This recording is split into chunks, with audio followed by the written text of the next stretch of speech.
Welcome to my podcast, Shaping Your Journey. My name is Aldo Mazza, percussionist, drummer, and artistic director of KoSA Music, inviting you to listen in on conversations with friends, artists, professionals, and experts in our music world, and especially our drum world and in general. And if you enjoy this conversation and these conversations, remember to subscribe. That's important to us. Thank you. And today, I have a really special guest on Shaping Your Journey, Joe McCarthy, a great drummer, and he's done all kinds of things, and we'll talk about that later. Thanks, Joe, for taking the time. Thank you for having me, Aldo. It's a pleasure. Yes, and before we talk about like that journey, because sometimes it's short, but usually it's very long and detailed. Tell us a little bit about the very beginning. What was that spark, the initial spark that started that engine on your journey? I was just teaching a lesson about a half an hour ago, and my student is 82 years old, and we got on the conversation of we were talking about Mr. Lipak, Alexander Lipak, who I've studied with at Hart, and he asked me, when I started playing, and my journey actually is a little different than the typical path that a lot of us take, and I actually didn't start playing until the end of high school.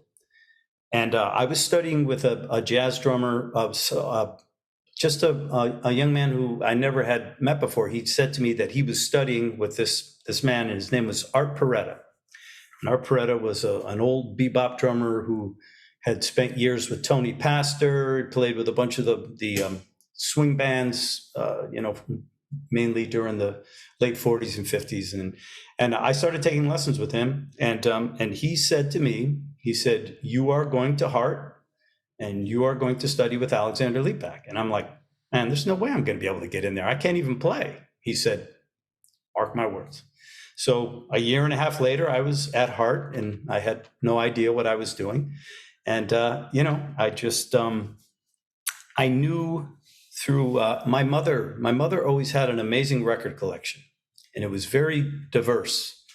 It was everything from, Errol Garner to Duke Ellington to Herb Alpert, Maynard Ferguson, all the Motown stuff. And, so we always had a sort of a complete musical palette in our house, even though there weren't any musicians in the house. But, my especially my mom really loved music, so I had always been surrounded by music, but I wasn't really necessarily studying it, and when I started taking lessons with Art, I really realized, that this is what I wanted to do. But I was a little terrified, because I came from a very sort of, my mother's Italian, very, sort of blue collar mindset about you're going to go out and get a job. And, I was going to go to the Coast Guard Academy and I was going to be a officer, which is kind of funny because I ended up in the Naval Academy band, years later. But yes. Yeah. So once I got there and I started studying with Mr. Lipak, the very first thing I realized was he didn't really talk about the drums much. He talked about music. He talked about music all the time. He didn't talk about paradiddles, and he didn't talk about stuff that drummers always talk about. He just talked about music. And, he was an amazing timpanist. He played drums actually with Duke Ellington for a minute. And, I didn't know that. Yeah, okay. He did so many different things, and I realized, I'm in the presence of someone who's a musician who plays percussion. And so that was always my mantra for the rest of my life. It's like, I don't care if anyone calls me a drummer. I'm a musician and who just happens to hit things, and that was, I was extremely lucky to be able to study with him first, because I was very fortunate to have studied with some other great people that we can talk about later. But he didn't say a lot. He was very quiet. So all of us in the studio quickly realized that it was the stuff that he didn't say that was really teaching us, because he was teaching us how to teach ourselves. And for a young player who was still kind of in the dark, I didn't really understand that at first. I was like, man, he's not being very, do this, do that. He never told us that we had to practice. never said a word. If you came in and your lesson wasn't good, he would put a little circle with a line through it up in the left-hand corner. And that was the equivalent of being punched in the nose, And he didn't say a word, just circle it. And then he would move on to the next thing. So you're like, I guess I didn't play very well, But you already knew whether or not it was cool by the time you finished playing, because, you had been in this environment to where all the cats in the studio were great, besides me, were amazing players, and I'm listening to all of this and I'm like, wow, this is where I need to be, And so for 4 years, it was locked down for me. And, I was really practicing a lot and just trying to catch up to those other guys, and under his guidance, I think I was very, very fortunate. Yeah, that's amazing. And I mean, I know Lepak, I never knew him personally, but of course I have his snare drum book, those studies that we all went through. I mean, all of us. I mean, those of us who are crazy enough to go through some of those books. Oh my goodness. And I mean, some of those teachers, including Lepak, I mean, my teacher, Pierre Beluz at McGill, was the same. Of course. And, he taught me the art of, because I was a rock drummer, and then I discovered classical jazz, and then my eyes were wide open, but I had no idea, same thing. Absolutely. I mean, I started playing in bands as a teenager, and it was successful bands, but just lucky. But then when you realize, okay, I'd love to do this, but I don't know how to read, I better get that together. And I know what you must have felt like going into the university. Ooh. And, at 20 years old, Gary Burton, I had a lesson with Gary Burton at a music camp, but I didn't really play mallets. But he did teach me how to hold the Burton grip. Gary Burton taught me how to hold the grip, right? So I went to university right away, right after that. Everybody was still playing two mallets. And I came in, and the only thing I had above anybody there was I knew how to hold the four mallets. At least you looked good. Yeah, no, you knew of course what has to be done. And then when your teacher looks at you in the eye and doesn't say exactly, and learning things like, that silence is just as important as the note. 100%. The nuance, 100. All of that stuff that just you don't know about until you either discover it yourself over time, just from musicianship, or somebody forces it on you and say, pay attention to that, and then shows you what that is. Yep. And then you say, oh my God, that is the difference. And that's huge. And I think a lot of times, and I know that you've experienced this too, I think when you experience that first, and then you notice that, when I was at Hart, I started studying with Ed Soph, okay? So Ed Soph was teaching he was living in Connecticut back, I'm so old, this is before he went to North Texas. I met him. He's already retired from North Texas, And yes. But so he was teaching at Bob Gatson's place. You remember Bob Gatson? He had a place called Creative Music, So Ed was teaching there.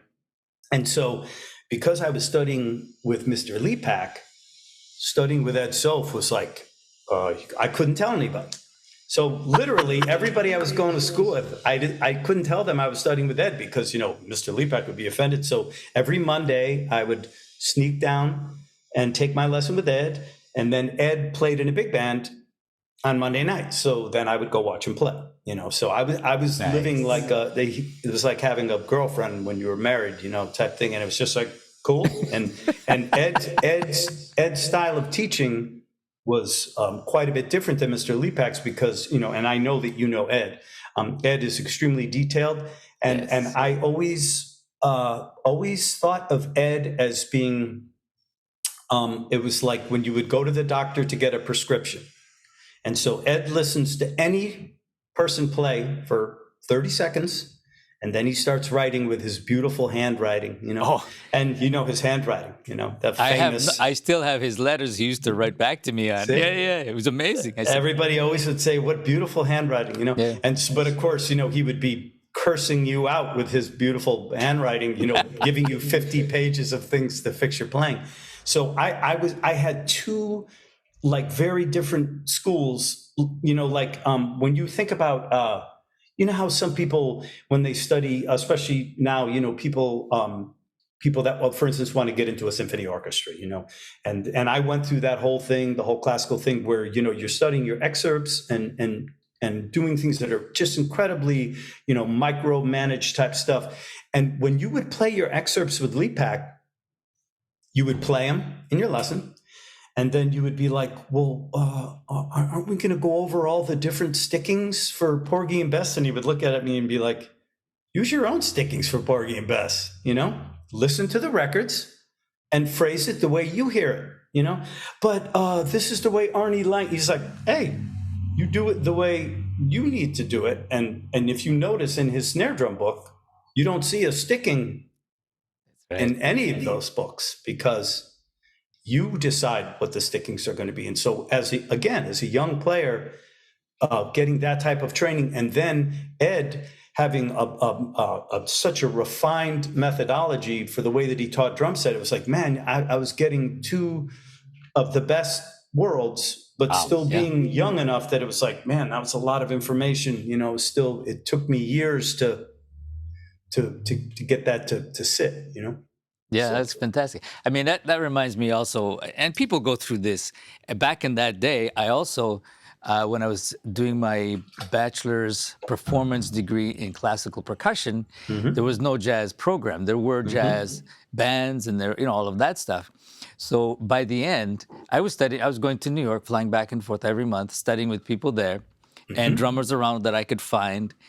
And by the end of my degree, when I was graduating, all of a sudden they realized I had 35 extra credits of ensembles, all these other extra things that were in the jazz area, because there was no jazz department. Now there is. Now it's a great faculty, but back then, no. So when it came time, they looked at it, and then they realized that I could never say, like you, one side or the other, because the left hand did not speak to the right hand.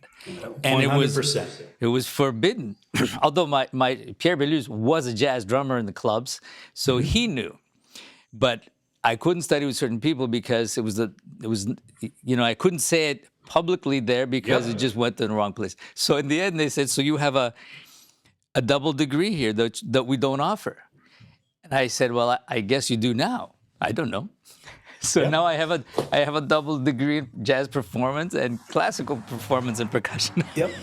Our paths are identical, you know. It's amazing. That's exactly the way. And then, you know, I used to do the same thing. I was going into New York all the time. And then when Ed left Connecticut and he went to North Texas, and that was right when I was graduating from Hart. So I wasn't sure if I wanted to go back to school, you know. So I hung around for a minute, and, you know, we had kept in touch, and he said, you know, well, why don't you come down here? And getting back to what you just said, I was like, okay, so if I'm going to go to North Texas, I'm not going to get another bachelor's degree in jazz, because I did the same thing you did. I had a classical degree, even though I was studying all the other stuff. So Dr. Shatroma had me, I became one of the teaching fellows as a master's student. So I was going to get another classical degree, but to me, you know, the piece of paper really meant nothing, because I knew that by being there and being surrounded by the players that I was lucky enough to be around when I was at North Texas, man, that was the education. It didn't have to be on, you know, it says that I have 2 classical degrees, but I don't even play classical music anymore. It's like I play the drums all the time, you know, but having that training. Yes. As you know, it's like, I mean, as I look around your room, you know, it's like that, as I look around your room, that's exactly the way that I think, you know, I see your bata drums, and then I see chimes, and it's like, that's exactly the way I was trained. Exactly. Oh yeah, and I think it makes a difference. I was lucky that I met the guys in Percussion at university. So while I was getting, you know, where I wanted to be on drums, I wanted to be a studio musician on drum set. But then I also started becoming a studio musician in the percussion department and also the classical guy who would sub. And then with the group, then it just forced all of us, the four of us, to do it all. And then it became, I said, how in the world are you going to practice all of this all the time? So that was my savior. Like that the group, because we would just rotate. One time I'm playing vibes, another time I'm playing drum set, other times it's congas. So we would just rotate, and that was what saved me. And then I developed my hybrid thing with everything in one on one. Yep. You saw it when you came to KoSA. Yes. Because then I said, okay, now the first idea was I have to solve that problem of practicing all of these things while I'm practicing frame drums when my feet aren't doing anything, while my left hand. So I created this hybrid playing, including a brush on a separate drum. This is 25 years ago. Yes. And these electronics and all of these things. And it just came out of the necessity of realizing I just didn't have enough time. So I would do it all at once. It's so funny that you say that, because somebody recently asked me about, my band, Afro Bop, and so Afro Bop has always been only drum set and congas. And so the reason that happened was I did exactly what you said. So around the time that I had met you, back when KoSA first started, that's right when Afro Bop was just formed, around that time. And so I said to myself, at that time, after I left Texas, I got a job with the Naval Academy Band, which is at the Naval Academy in Annapolis, Maryland. Yes, so and you were with the band when you came to KoSA. I remember. That's exactly right. Yes. I had just gotten there.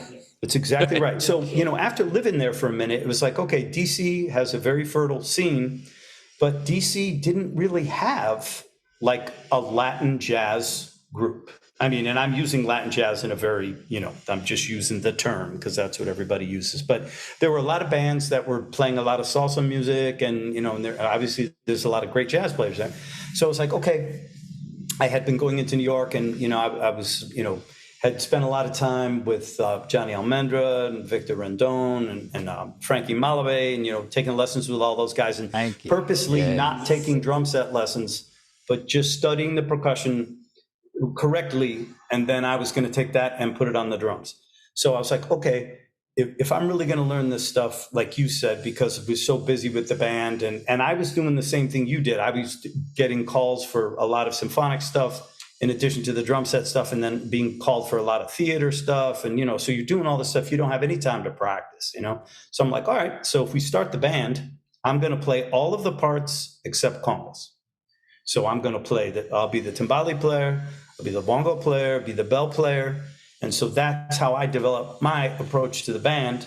And I'm not going to play congas because, I don't like that particular sound. To me, it needs to be played with these and not with these, And so it was always congas and me.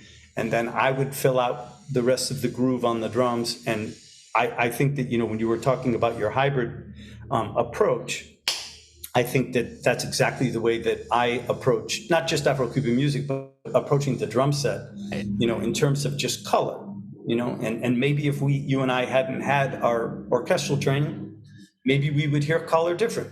Absolutely, absolutely. I mean, even guys like, you remember, Harvey Mason. Oh, man. He went to New England Conservatory. Of course, New England Conservatory, but he was playing with Herbie Hancock and all of these people.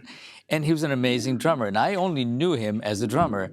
And I had a conversation with Vic Firth once, and we were talking about Harvey Mason. And he brought him up. He says, look at Harvey Mason. He asks me, he wanted to be a symphony player. And he said, I said to Harvey, what are you doing? You're playing with some of the best guys on the planet. Are you crazy? Like, follow your path, follow this thing. But he insisted, he did that. And then I saw Harvey at a PIS show doing a clinic. I was floored because I had his records. I knew him from that side.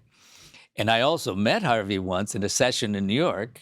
I was a fly on the wall because when I used to go monthly, my friends would introduce me to people, invite me to sessions and stuff. In fact, I hung out with Steve Gadd for a long time, just watching. So I was like the ultimate student, fly on the wall. Oh my goodness. And I got to see and hear the whole process. So one day I'm at a session, and there was a jingle. It was Lou Marini, I think, was who had invited me. And, we're listening, and somebody taps me on the shoulder. I was in the control room. And the guy says to me, "What time do you think they're finishing?" And I said, "Well, I think they're just doing the last take from what I understand." So Ron Carter was playing bass on the jingle. Wow. So he says, "Would you do me a little favor? Tell Ron Carter I'm across the street at the Russian Tea Room, and I'll wait for him there." I said, "Sure." And then I look up, and I recognize him. It's Harvey Mason. So I introduced myself, and I said, I'd love to, if you're in town. He says, "No, I'm in California, but here's my number. Call me when you're there." And but he's the guy, his sound, his whole approach, the only reason, I shouldn't say the only reason, one of the reasons these guys like that, and Peter Erskine, Kenny Aronoff, I'll go on and on, they had this classical training which really developed their sense of finesse, their sense of nuance, their sense of musicality, like you said with Lepak. Yep. And Harvey, his sound, his whole approach, of course he had his training, but all of that on top of it really made a difference. Huge. I think it's huge. And I think that even like Antonio Sanchez, who I believe was a classical pianist, Exactly, yeah. You listen to people who play like that, and it's like that's not, and this is just my opinion, it's not coming from a drumming mindset at all. It can't. You can't play like that if you're not thinking about music. It's impossible. Oh, you're right. And I'm glad you said that about Lepak, that he would never talk drums. He came from the music point of view. And when we think the most important things when you're dealing with music is exactly that. Yep. Ringo Starr, was he thinking drumming? And it's like he can't be replicated. Exactly. You listen to the way that he plays, or if you listen to the way Elvin plays, or you listen to the way Tony plays, and of course everybody can learn some of these things. But if you talk about the organic nature of, the way that where this stuff comes from, man, this isn't coming from a drum book. This stuff is coming from a different place, man, and I think that how people are inspired, or there has to be a certain point where someone starts to develop a concept, and that concept has to come from somewhere, even if it's coming from records. Well, if you're always listening to Roy Haynes, or you're always listening to Train, or you're listening to Bird, or whoever it is that you're listening to, or Ron Carter, you're listening to these players. That's school. That's School's right. in session. Yeah. And I'm going to refer to something that you did, and this is a funny story. You had come to KoSA already, and you had, I think by that time, correct me if I'm wrong, you had done Afro Alliance. You did a record. On the record was what is that rumba? Armando's rumba. You had done that already? Okay, so here's the funny. I think so. Yeah, I think maybe we had made maybe one or two records by the time that I had seen you. I think. Maybe. Yeah. Well, here's the funny story. I hear this record, and I didn't have it. Somebody just listened to this, and I ran across that, and I loved that tune, that arrangement, that whole thing, what you did with that Armando's with the cajon, and it's like, exactly. Yep. So I got asked to do something special with my hybrid, and it was a trio with a special guest from Paris or something, and they said each one of us to bring something, and so I brought that tune in to play. And then later I bought the record, because then I'm looking, Joe McCarthy, wait a second. And I asked Yolande, my wife, who's, and I said, didn't he come to KoSA as a participant? Oh, yes. So then I'm saying, wow, that's amazing. So beautiful work, man. That was nice. Thank you. And, and it was funny because I had, Memo Acevedo had sent me, he sent me a cajon. And it was the cajon that I used on that recording. And so I was, having checked out some of the stuff that you had been doing. And, around that time, everybody was starting to fiddle with starting to put some things together, And I had, I'm trying to think who it was. There was a percussionist from Cuba who had come over to my house a couple of times when they were in town for DC. I can't remember who it is. I'm embarrassed that I can't remember. But anyways, we were playing and we were starting to fiddle with this. And that the little LP, is it the tambourine that has like a little snare on the inside of it? Yeah. You probably have one of those there somewhere. I do. So I took like one of the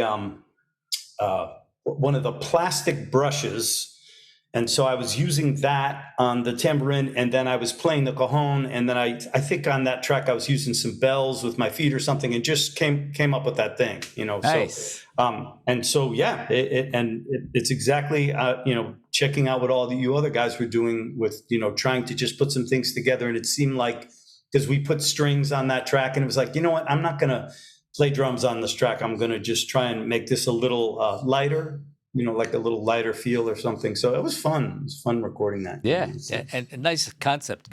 Great, well done. Did you study composition and arranging? No, the guy, it's kind of funny because we just finished writing a Pan American Nutcracker Suite, which is this huge project we've had over the past year. But I heard about that. I've been very lucky since I lived in DC to be around a lot of my friends. I had a couple of really close friends that were amazing arrangers, and I think a lot of it had to do from my time studying with Ed, and also when I was at North Texas, just because the big band thing was such a big deal. I always had been intrigued with large ensembles and color, and how the great arrangers, like you have when you think of a symphony orchestra, or if you think of a big band. And a lot of times when people think of a traditional big band, if you're going back to, a band like Glenn Miller, or if you were thinking about Stan Kenton or Woody Herman, a lot of the older bands, and then you think forward, even to when you start thinking about like Mario Bausa, Right. or when you start thinking about when we getting away from a traditional instrumentation, and then we're starting to add different colors, like in that case, if it was percussion, or if you're thinking about in big bands where they started to starting to use a lot of doubles in the woodwind section, or even if they were using flugelhorns or they're using mutes. And so that's always been very interesting to me. And as the band, when we started recording more and more and the band became busier, I became more involved in the arrangements, So I wasn't the arranger, but I had a lot to do with almost every single arrangement we did. And a lot of it had to do with, what was the instrumentation, how we were going to play the song, and, what was the vibe of the music, and I finally realized that, the palettes of colors that we all have, if we decide to utilize them, are huge, just absolutely huge. And so I became very, sort of fixated on that, and that's why I wanted, each of our records are pretty different. And I always wanted to, it's almost like, if we consider ourselves to be sort of like someone who paints or a sculptor, it's like, each time we want to present something completely different, because a lot of writers, come up with a signature thing, and then that becomes people expect that. And Right. and I wanted to make sure with our band that was not going to be the case, and each record was going to be different, play different music, have different players sometimes to try and get create a different vibe. And I think that, again, it always brings us back to the way that we were trained, We grew up playing in symphony orchestras, and when I was at Hart, we played that's back when Schwantner was still a young composer.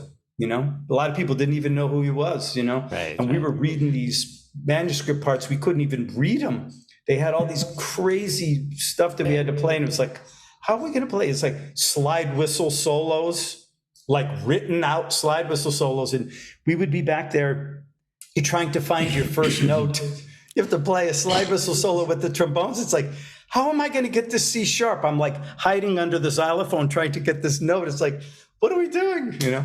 Nice.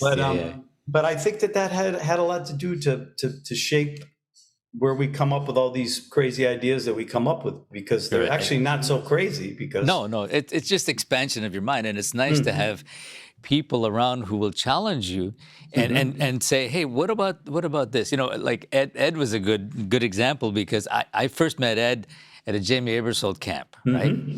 And then I was on this path of learning to swing, and then for years,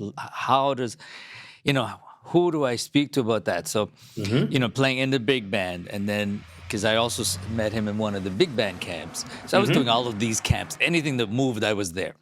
And that's great, man. That's great. I said, I got to learn this if it kills me. If it doesn't kill me, I'll be so happy. But it was nice because Ed was the kind of guy who really, he's a tough guy. As far as very demanding, right? Absolutely. But he was so good. But if you took the time and were really interested, he would tell you. That's and take exactly the time, right? And he always knew. He knew if you were really interested or you were just trying to BS him. And I think that's why a lot of people. And he was. When I used to, I'm sure if he ever hears this, he's probably going to roll over. But the guy that used to take a lesson before me, Ed would be screaming at him at the top of his lungs. And I would be outside waiting.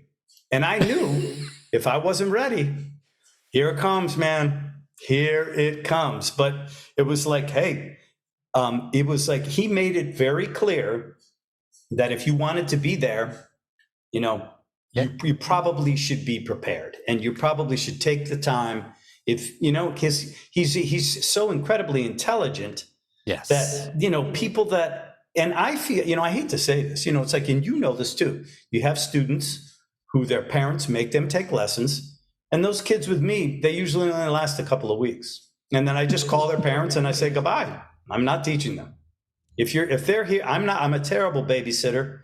You can ask my own children. They know I'm a terrible babysitter. It's like, if you're here to learn, we're going to have a great time. But if this is, babysitting, yes. and I think, with a lot of people, as Ed became more well-known, everybody wanted to take lessons with him, but they thought that you go to see Ed one time and then you're going to be the greatest big band drummer in the world. It's like, bro, there's a lot of work that needs to be done. And you're absolutely right, man. You can see through that stuff in 2 seconds. Oh, yeah. No, and I remember seeing him with the Woody Herman Band. And I was great still records, a kid. Man. Yes. You remember what was that really up-tempo tune? Tune Up? No. Come on. I'm forgetting this. Their version. Do you know which record you're talking about? The first record that I think he was on. And they were just... Well, he recorded Giant Steps. Giant Steps, that's the one. Yeah. Okay, yep. So I hadn't moved to Montreal yet, and I was just like seeing everything that was coming through town, and I knew him from the camps. I had just been there, and I knew they were coming in, so I went to see him. He was phenomenal, and they had just recorded Giant Steps. And so, we talked, and then his piano player, who I knew from one of the camps, gave me a cassette copy before it was released, just a rough. He says, here, because I said, I can't believe this. I mean, it was way above me, but he says, here, take this home and listen. So I had it before it was released, and I couldn't understand half of it, of course. And then Ed's playing in this, and he played with that attitude. Man. Killing. But the great thing about people like that is they know exactly what is needed. They've done all the work, and they know what work it takes. And you have to be serious. And true. And then at one point, when I was personally frustrated at one point because I didn't come from the jazz tradition, but I wanted to be convincing. So it was always about this. So we would write back and forth between lessons. He would try and explain. And at one point, it all came together, like kind of finally settled in my mind. I said, that now I understand, Yep. 20 years later. I mean, Isn't that a great feeling when that happens, man? oh yeah. It's like saying, when you're first trying to understand the clave, and then 20 years later you say, now I get it. Yep. But then 20 years after that, you say, now I really get it.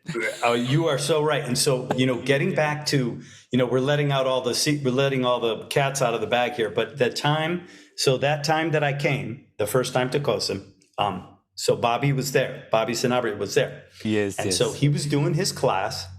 And, I had started to really study stuff. And, because, you're also in this conservatory world, you're analyzing this insane music, playing Stuart Smith, that piece called Lynx on vibraphone, which is, it's like, it took me a year to get through 2 measures of that piece, So Bobby's talking about the clave, and I asked some overly technical, rhythmic, conservatory kid type question, and man, did he let me have it. And he really let me have it, to the point that John Riley was also at that one. And I ended up started studying with John Riley. I mean, only up until not too long ago, I used to go and study with John quite a bit, and I got to know him very well. Yeah. John almost had to step in between, because Bobby was like, you conservatory kids, why are you asking me that question? It was like, well, because at that point, the light absolutely was not on at that point, and I didn't get it, and I think that things started to settle in after that, but it's like, I needed to hear that, and it was like, thank you, Bobby, for, it's like, okay, Joe, stop looking in your etude books and go listen to a few more records and figure out what's going on. And then, like you said, when the light comes on. Yeah, and you also have to do the work. I mean, with John Riley, and he'll tell you the same thing, because I had him on this podcast. He had this, his own journey, and it wasn't. He's a great player now, but at one point, he had to work for that to come into focus, to be able to control that, right? Yep. And as we go to talking about camps and all of these things, these are great networking opportunities. Yep. So you go and you work and you meet people like Bobby Sanabria, John. I mean, Mark Juliana was also a participant at KoSA for 2 years. He was there the time I was there. Oh, you were at the same time? Okay. Yep. And that's funny, because then he went also studied with John Riley as well. Yeah, and what a career he's had. He's playing absolutely beautifully, man. Yes. And the nice thing is that you have to show up first. Okay, first you show up, then you meet people like them. And at KoSA we had this total percussion, open-minded, all the best people on the planet. That was the whole idea. Yep. And I mean, we continued that. When in Cuba, we work with all the top guys, Changuito, Piloto, everybody. And to me, whether you're a beginner or not, it doesn't matter. But those people, what they say will make the difference in your life. I mean, you look. Man, it's universal. I think it's absolutely universal. And like all the people that you've mentioned, it's they're so complete as musicians. Yep. Because they have spent the time to answer a lot of these questions. Just like when you were talking about learning how to swing, it's like you're going to go to the far ends of the earth to make sure you're cool with that. But during the process of that, you solved so many problems, or I'm not saying you have problems, but I'm just saying there were a lot of questions that were answered in your mind. So then, as an educator, or me as an educator, and I'm not even going to say I was a bloomer. Some people say a late bloomer, but it's like, man, I had a lot of work to do. But I'll tell you what, I don't ever have a student where I don't have something to say, because I know I already went through it. So I think that those of us that are lifelong students, I mean, those are the people that people need to study with, because we're still trying to figure it out ourselves, And it's like, I think that that's the most important thing that I know that I've learned about music is, this is a lifelong commitment. And I'll be shedding. I mean, I shed the whole morning before I had to start teaching. And as soon as we're done, I'll get right back in there, and it's like, there's a lot of, like you said, when you talked about the clave, it's like the more we learn, the more we know how much more we have to learn. But it's the understanding of process, to me, I think is the most undertaught thing in music. Teaching a student how to teach themselves, not over teaching them and giving them 50 pages of permutations. It's like, write out your own permutations. Right. You figure out the permutations, and then this forces the student, I mean, in a good and a positive way, that, if you're on a record day or you're on a tour and somebody wants something different and you have to do this and you have to do it right now, you don't get to go home and practice this. No, I don't like that groove that you're playing. Okay, what would you like? I want you to do this. Okay. Or if they say, I don't know what I want, make it happen. Okay. Oh, yes. It's happened to me many times on many record dates. Oh, yeah. How many times we're faced with that? I mean, I remember doing things that were totally unmusical in my mind. Mm-hmm. Like I remember doing a session once, and it was a big one. It was for a film. And the arranger said, no, I want you to play not backwards, right? Mm-hmm. Mm-hmm. And you're like, sacrilege, right? And my mind is going, oh no, how am I going to do this? I'm trying to figure out. And I said, should I tell him that that's not the way it's played? Right? Should I suggest something else? The musicians, because it was live at that time, we were mm-hmm, all in the room. Yep. And they're all looking at me and like not envying my place mm-hmm. in any way, shape, or form, yep. and wondering, how's he going to do this one? So I said, okay, it was just an example of, you're in this position that you really have to know what you want to do. And professionally speaking, I said, okay, he's asked me to do that. I'm going to do exactly that. And hopefully he'll hear it, that it's all wrong. Mm-hmm. And he'll say, so I won't embarrass him. And he'll say, oh, you know what? I changed my mind. How about you put something you think? Because there's the other thing I could have said. I mean, that's the way it turned out. I did exactly what he asked. It almost killed me because I couldn't do it. I honestly couldn't do it. And that's like your brain wouldn't be wired to run it that way. And I said, oh my God, I felt so inept, and I said, I really forced it. It was like doing something that just was impossible. And we did it, and they listened back, and that's exactly what happened. He came out, he says, you know what? That doesn't work with some other things I have in mind. Why don't you do something else? Yep. And then you see me like, oh, yes. Man, so I won't get fired today. That was the way you handled that was very smart. You handled that very, very smart, But you said it very well. You never know. On the spot, somebody's going to say, think of something else. I don't like what you just did. I mean, we all do that. I mean, Peter Erskine was just mentioning to me not so long ago, he did something and they didn't like it. I don't care who you are. We don't like what you did.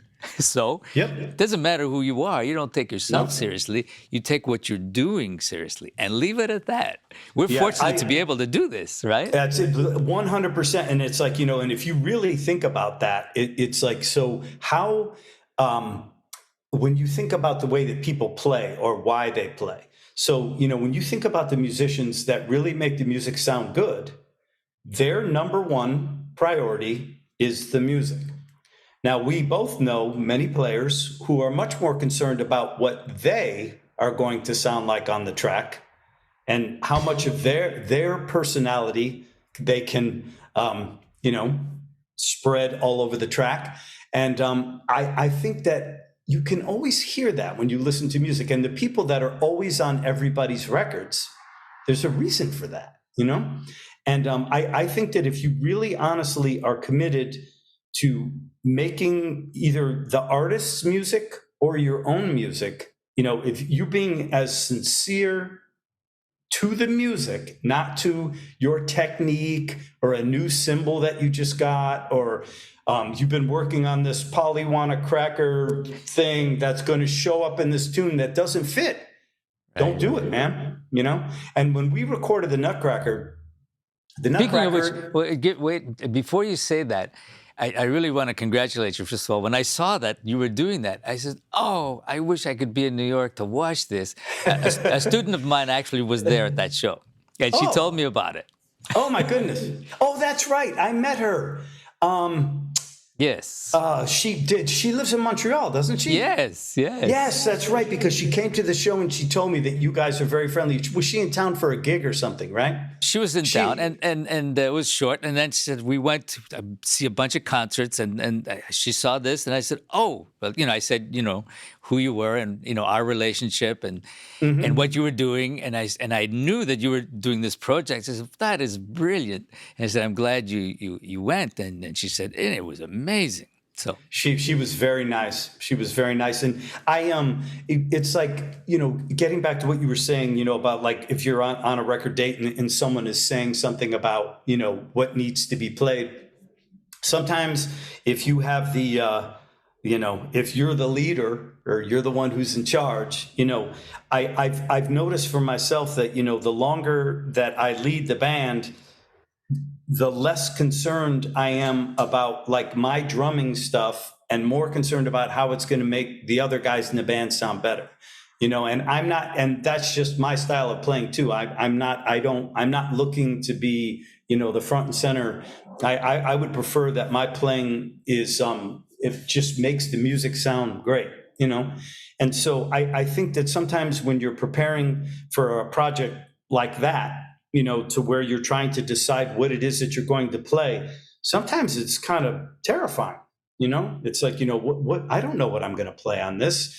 But then the more that I stop thinking about the drums and me and a friend of mine, Vince Norman, we both wrote it together, So obviously I was extremely familiar with the music, and the less I thought about the drums and the more I thought about how can I support, I think that's how I was able to come up with parts that, I'm not saying that they're great parts, but I know the parts work in the music, Right, and so I think that's when we know that we're doing our job.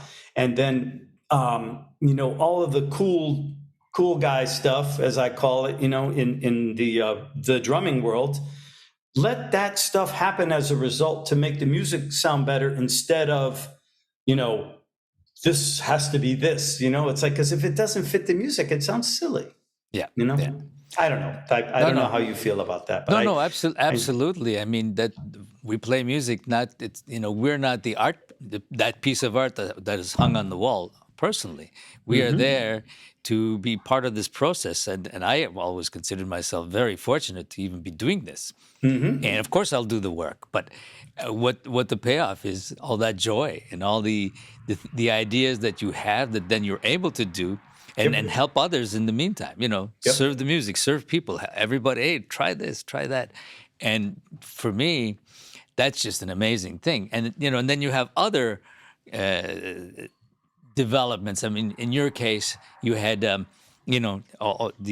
those records, those concerts that are amazing. In my case, I had all that I've done. My repercussion group. I've had like 3 lives, and then some. But I don't look at that as, oh, here's what I've done. I look at that. Boy, was I fortunate to be able to do that. And of course, I know I did the work, and I had to go through that process. But it allowed me in my creative process even invent things. I mean, I've been inventing all kinds of stuff, and one is coming out this year. It's a music stand. Oh, tell me about it. From Mallet Instrument. Manhasset is bringing it out. It's a mallet stand. It goes right on the frame of your mallet stand. Brilliant. And I have many more. The COVID situation allowed me to put extra time to get the patents on these things. Awesome. I couldn't sit on my hands, except, I was playing, practicing, and teaching online and stuff. But then I said, well, now I have time to do that. Yep. So, you're in this process, but it still has to do with music, the general thing, right? And then in your case, you do these great projects that, people, not you wow them, you have added something to their lives, you know? Yep. And then you get a Grammy for it, right? Well, You yeah, get a I mean, Grammy for one of your it's things. and it's like it's kind of funny because like the whole thing with the Grammy is a very interesting thing because it's like the day before you didn't win a Grammy, you're this, and then the day after the Grammy, you're supposed to be this, and then 10 years go by, and people are like, how come you don't have another Grammy? You must not be very good anymore. It's like this isn't the National Football League. We're not doing this, at least for me. I never played music, will play music for accolades or to say that, you're better than so, or your music, or, you're a white guy from Connecticut and you can't play Afro-Cuban music. It's like, you know what? In my opinion, anyone can do anything that they wish to do. And as you've said throughout this whole conversation, if you're fortunate enough to have the intelligence to know what it is that you need to do, people can present any type of art in any setting that they wish. Now, whether a certain person is going to enjoy it or not, I always have the same response. If you don't like my music, don't listen to it. I'm cool. Because I would never put out a record that I was not sincere about ever.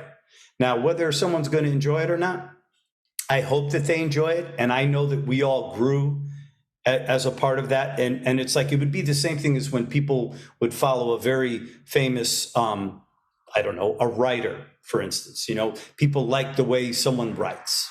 And then they put something out and people are mortally disappointed. Well, we're human beings, so we have different stages in our lives. And I sincerely hope that people's art reflects what's going on in their lives. And, I've had a few extremely torturous periods when we've made some of those records that I don't even know how I got those records out, and I play different every single day, and I think that that's the most spectacular part of music. Is that like every day we have like something's going to be a little bit different, or maybe we discovered something and man, I want to get this into the music. To me, that's what being a musician is all about. And we have to change. Yes. If we're not changing, then stuff's not cool, and again, at least in my opinion, it's like we have to continue to grow, Yeah, very well said. I mean, to me, one of the beacons has always been the Beatles. I mean, remember 1964, and I was just a little thing when they were on the Ed Sullivan Show. But I know, and I had this conversation with many people who were sitting in their house at exactly the same moment, and the next day suddenly the world was a different place, and that was 1964. When on the Ed Sullivan Show, everybody was a musician. The world changed drastically. And then what they did from then in their short history, the changes. And it was amazing. It's amazing. And that, to me, the beacon, you change with what you're growing with. Yep. And you keep yourself interesting, and whether people like it or not, that's an aesthetic thing, and you can't disagree with somebody. Right. But at least it's your aesthetic. That's correct. And, that's your stamp, and that's your lens in the music world. And the other thing is like what other people don't realize. You make a record, it's like, after we recorded the Nutcracker, when we went on tour, I changed all of my grooves. I changed everything. And by the end of the tour, all of that had changed, It's like, and so I think that, that's just what happened that day. Right. It's like we don't, some people prefab everything they're going to play. I mean, I don't, so it's like stuff's changing all the time. And so, and I think that's very important because, sometimes we play stuff that doesn't work. So it's like, okay, we got to fix that, and sometimes it ends up on a record, but who cares, because then we learn from it, and it's Yeah, no, it's a personal evolution, and I think it's important to wake up in the morning and not feel so boxed. Yes. I think that's important, and I know you would agree because every time I see you're doing something different, I say, oh, now what? Yeah. In a good way. I think, and, and it's like, when I listen to you and, and you talk about these things, I can even hear it in the tone of your voice that you're still very excited about these things. And I think when we do get to certain, marks in our life, and we're saying to ourselves, is this what I should be doing, or is this what I should be doing? And I think my wife is a, incredibly spiritual woman, and she's, without saying it, she's just sort of reminding me that you just need to follow your thing, and if you really honestly follow what you really think you should be doing, the answer is there, but it's not there. Yeah, It's somewhere here, and we need to take the time to figure it out. And I know for me, practicing, I'm very serious about practicing, and that is my that's the most important part of my day, is making a connection with the instrument and seeing, what I can make happen today to make my message clearer, to be more articulate on the drums or percussion or whatever it is that I'm playing, or even teaching, being more of an articulate teacher. And I think those of us that are never going to be satisfied with what it is that we do, I think that the level of problem solving never ceases. It's continual. And so I think that that's an incredibly important thing. And it's also a very reassuring thing, because when you're always trying to go after these things, very rarely am I running into things that that are scaring the what out of me. It's like, Right. okay, yeah, I can figure that out. No, of course. And I think that's important. That's super important to keep that in mind, because it's really, if you're spearheading your journey, you're designing you have to make decisions along the way. That there's no doubt. So, and no decision is really wrong. It's just, that's what happens here, and that's what happens here. You don't know, but you have to make those decisions. And just being true to yourself, just be yourself. Like, you're not somebody else. So, and that's good. So that keeps you working, and your mind working, keeps you honest. It keeps you sincere. And then you sleep better at night. Sometimes if it doesn't work, well, you say, okay, well, that wasn't what I was thinking, but let me fix that one. I mean, I guess even, we use the word curiosity, just being curious all the time, and not being satisfied with, and not, when I say not being satisfied, not in a negative way, but it's like, even just, I've been thinking, just like even, talking about drummy stuff for 30 seconds, just thinking about, been thinking a lot about some numbers with some rhythmic things, and just always trying to, when you think of someone who speaks very eloquently, how did they get to that point, to where we can say, we've got this one idea, and I can say this in 45 different ways, but it's seamless. It's always interesting. It's musical. It makes sense. It's like, if you're always approaching your practicing and your sort of creative outlet in that way, it's to me, it's impossible to run out of stuff. Sure.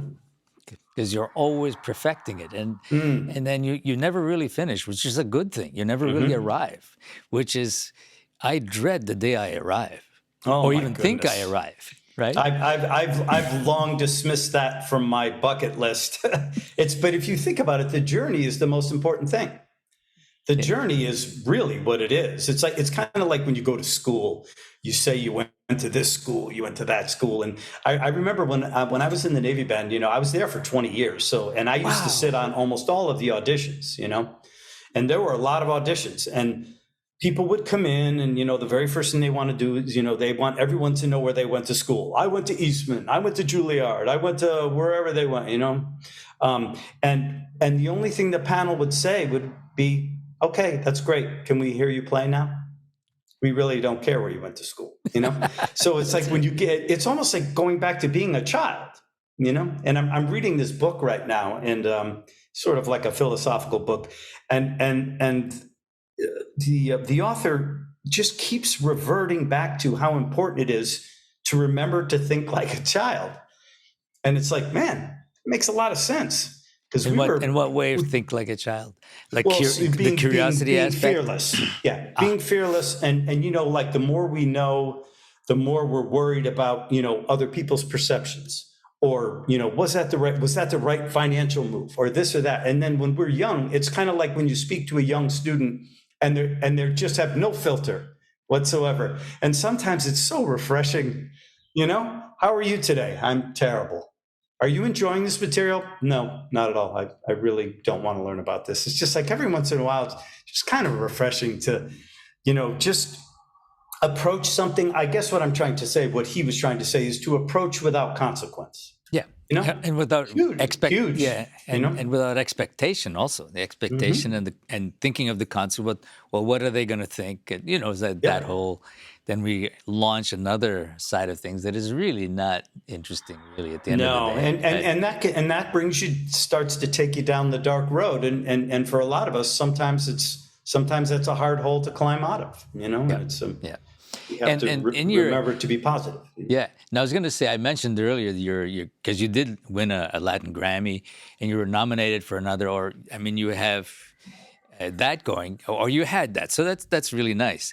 And then you decided, you wrote a book, which I have, which is fantastic, by the way. Oh, great. Thank you. I said, I have to hear this, and it's a nice approach. I really enjoyed it. And I use it with some of my students. Great. Congrats. Great, man. Yeah. That's cool. And it's nice, like one expands. Not you're a player, you're an author, you're a record producer, you're a leader in your own band. So it's enlarging your own horizons. Those decisions of not living in fear, right? Yep. 100%. And when we launched this new record, my wife is she's an athletic trainer, but she's has spent her whole career working with performers. So when we launched the record, we started our own record label, which is called Angel Face Records. But what we're trying to do right now, and she's really the spearhead behind it, is we're trying to create a platform for wellness for musicians, for musicians to be more aware of the importance of wellness, and that's one of the things that she's really helped me with a lot, and I think that as musicians, sometimes we're so focused. And if you think back to like when we were in school, who ever asked us how we were doing? Certainly not our professors. They would say, go practice, Yeah. And it's kind of funny because ever since, this tragic COVID event, and all of a sudden, this sort of a pretty marketed turn in terms of how people think about, mental wellness. This isn't something that happened during COVID. This has been around for a minute. And so I think sometimes these events that happen in life, not just to us personally, but just to everyone, sometimes these are things that really sort of jolt us enough to really start thinking about these things, And if we think about musicians and what musicians had to do during COVID, what did all of us do? We all recreated ourselves because we had to. You created these patents for these ideas. I created this basic training drum set thing that I created. And it was all like, what are we going to do? What are we going to do? But what did everybody do? They went to what they know. Right. And musicians are so detail oriented. And because of our insane training, we've got all this stuff going on in our heads. And what did it do? During COVID, it all spilled out for everybody. Right. So it's a crazy world, but musicians are special human beings, because we do a lot of extracurricular thinking, if you will, that never seems to stop because of the nature of what we do. And I think that just allows us to think of things that maybe other people wouldn't think of. I don't know. I don't know how you feel about that. No, absolutely. And I totally agree. And I'll add that one of the aspects of being a musician is that we're constantly working on the solution. We don't even see the problem because even before the problem exists, there is no problem. It's so true. It's the mindset of always solutions. I mean, think about this. So you're a musician, you're playing in the band, you have to play in time, you have to sing in tune, you have to play in tune, you have to not louder, softer. So is this constant problem solving, You're so right. You're right? so right. And then is it louder for this? Are the people hearing it? Am I, it's that constant problem solving, which is just the way it is. Yep. It's just the engine of the car is on. Like, what? Well, there's something guiding it, telling it this is what you have to fire. The whole back end thing. So, and it's a kind of a pre-programmed mindset that's what you do. Yep. And you're not going to go up and play all of a sudden, just play super loud in something that doesn't make sense, Yep. out of sync. It's just not going to happen. Yep. So you start first. Okay, how is this going to work? And you make those adjustments. So in life, I mean, for example, the whole COVID thing. For us, it was like most people. We all have our stories, but it was going to be our biggest year. It was our 25th anniversary. Like, Of course. of course. Okay, but it couldn't happen in any other year, man. Yeah. No. Yolanda and I, it was our 25th anniversary of wedding because when we started KoSA immediately after we were married. So she Wow. looked at me and I said to her, I have had this idea in my mind for years. And now, you meet the person who, you had this connection. Yes, Connect, yeah. And then I said to myself, now I'm ready. And I turned to my great friend, Peter Wilder, who is our guy at KoSA, who's our marketing guy. Yep. And I went to see him. I says, okay, now I'm ready. And this is what it's going to look like. And I described the whole thing. And what I'm saying is that 25 years, I decided at that moment, this is what we're going to do. And she said, okay, well, Yolanda, she was, sure, all right, let's do that. And then you go on that God journey. bless her. But but during the whole COVID thing was a complete stop of everything. And so we had to refund everybody from the programs, the Cuba trips. We were going around the world. We were celebrating our 25th wedding in Italy with family in the village, And all of this was just, you stopped and you didn't move. You didn't leave the city. You almost didn't leave your house I know. for a while, right? So we had to, as that mindset, that creative mindset, figure out, okay, so what am I going to do? So you're always that creative. You can't sit on your hands. So, okay, given this, immediately you find things that you can do, or will be able to do. The technology certainly has stepped up and helped. And Oh my goodness, crazy. figure that out. I mean, look at this. You're in Miami and I'm in Montreal, minus Yep. 30, Yep. And the other thing that we all had to figure out, which was crazy, was we had to figure out how to teach in this setting. Oh my goodness. When we first started, it's like, I can't hear your snare drum. I can't hear the bass. And it's like, oh my goodness, how are we going to teach like this? And for me, during that, I was teaching every day on this thing. At the end of the day, I would just fall down. Sure. Staring at this computer all day, it's like, and trying to strain to listen to, if you can really hear the nuance of what someone's playing. It's like, oh my goodness. I mean, we had a lot of stuff to learn during that. Oh, huge. If you really think back to it, it's like, wow. Well, one of the things we did was immediately I said, KoSA, what are we going to do with KoSA? So we did a virtual KoSA, 5-day intensive online. And then, we had, normally at KoSA, we'd have 25 artists on faculty. It was huge, as you remember. Yeah. And then I said, we'll do a smaller one. We'll have 13 artists. And, but then I had to make the rounds of the guys to see if they were set up for it, if they knew. Chester Thompson wasn't really set up for it. And Mike Clark wasn't. He was in his stuck in his apartment in New York. So we had to figure out. It took 3 months of doing the rounds, figuring out how we're going to do this. And it was amazing how we did it. We even did a finale concert online. I don't know how we did, but, And then we also did one from Cuba because we couldn't go to Cuba.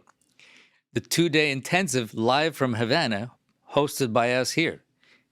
We did it. Crazy. You know, If anybody could do it, it would be you. So it's true. You know? Thank you, Joe. But you know, it's part of that. What you said. You know, why does that happen? Because we have that problem-solving mindset that immediately finds. You ask. I'm somewhat spiritual myself, and I said, what is that? How would we do that? And then it comes to you, just like when you're playing. How would that sound on this? And you're problem solving. You're adding to the situation. And I think that's a big part of being fortunate to play music. Would you agree with that? I 100%. And it's like I almost think of it like when we think about when you think about especially a drum set player, or when you're playing something where you're having to use multiple limbs. I always think of it to like someone who plays a fretless instrument, or plays violin or plays cello, and or who plays trombone, right? And plays instruments that has to find a note that is not quite as easy to find, and when we play, you're adjusting. You have to adjust every second from the second that you sit down, and then what if something goes wrong, or when I was living in New York, I was subbing on a Broadway show, and the click didn't go off. Now I'm subbing on somebody else's show, and this is a big show. And so I'm not the musical director, but I'm the one who's going to get destroyed if I don't make a decision right now. So the scene is started and the click doesn't start, so I have to play. So of course I played because I knew that I had to play. I didn't know if I was, and then of course the click comes on, 3 or 4 seconds later, and praying to God that you're playing at the right tempo, which thank God I was, but I mean, we get into these crazy situations, where, you're doing things and, you're getting back to what we said earlier about, developing a process.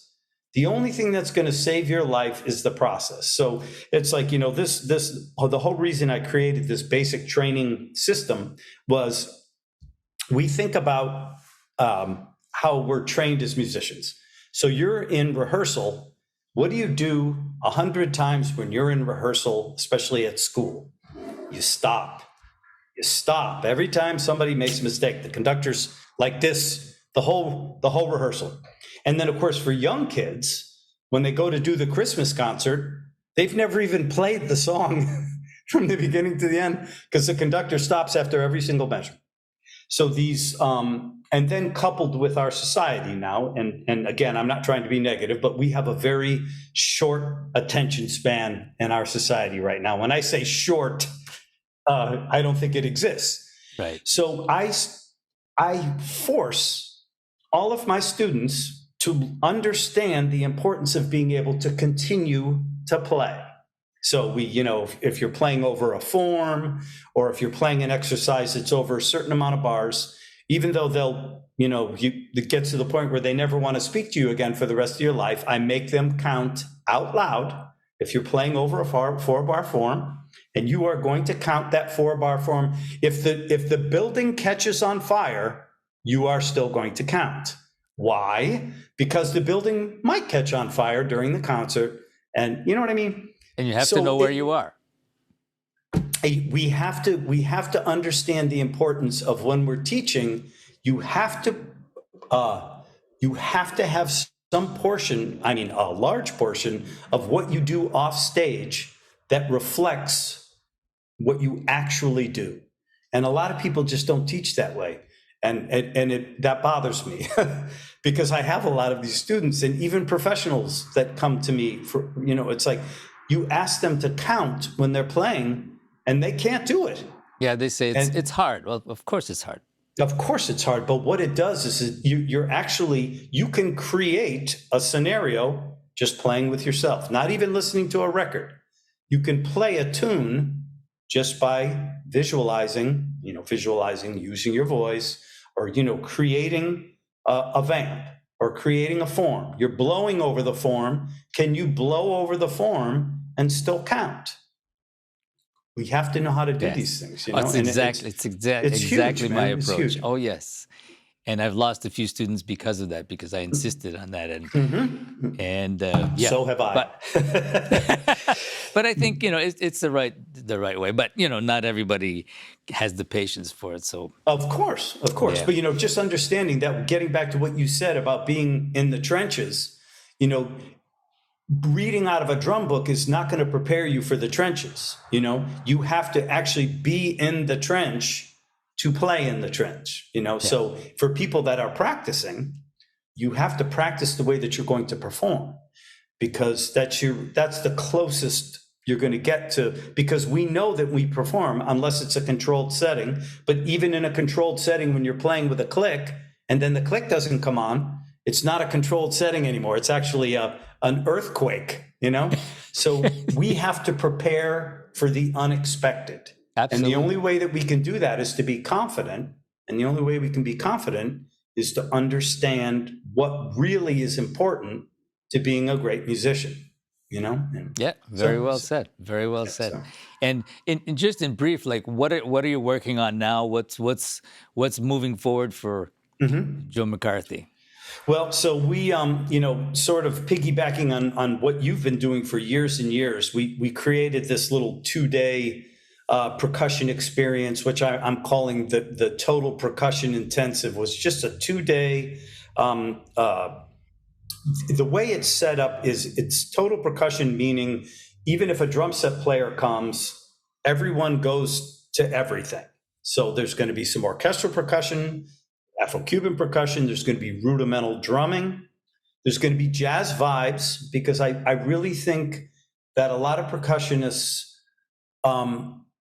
they are amazing marimba players, but they don't understand how to read changes at all. They can read the craziest marimba solo, but you put up A flat 7, sharp 9 flat 5, and what? So it's like we need to understand how to be able to interpret. And it's the same thing with big band drum or reading charts.